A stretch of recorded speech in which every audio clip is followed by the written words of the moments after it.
Good morning and welcome to another Top 5 Data, AI, Analytics, and Leadership posts. This week we had a lot of research. The first one is research from MIT and BCG who found that 70% of companies surveyed report minimal to no impact on AI. So there's a lot of work there. Tom Davenport writes a great article on where he thinks these poor results come from: reengineering, organization, culture, algorithm, data, and investment are some of the reasons he quotes. He has created an institute on how to help you return value from AI. So check out this resource up here and contact him if you need his help.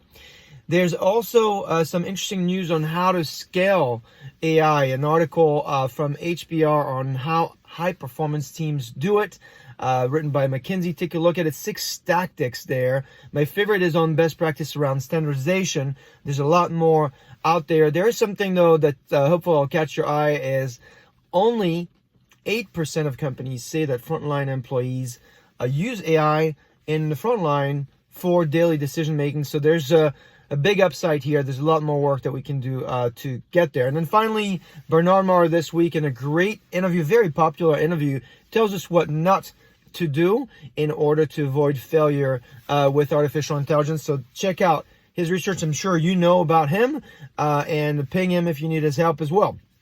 2 more data points for you this week. One is a job alert. The CDC is hiring a CDO. So up here, I share the link from Jillian Song from Gartner, but many folks on my network share that. Salema, Prashant, and Ema. So thanks for doing that. And if you're in my network and you know someone, please send that to them. The rec is open and available to apply for until April 28th. So this is imminent and obviously urgent. And then finally, a book alert. This is an oldie, but a goodie. It's how to get your point across in 30 seconds or less in a time where we have to do a lot of work remotely. Important and clear communication is vital for us. And so there's a lot here. This book was published in 96, I think, or 86 actually. But he also published another book, How to Run a Successful Meeting in Half the Time, in 1990. There are a lot of great things here. This is a quick book. You can see it's a small one.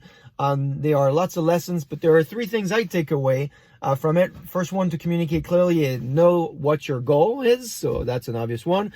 But know what your audience wants for themselves and what they expect from you. So know your audience, what they want from you, and what they want for themselves. Hopefully all these help you. As usual, resources are up here.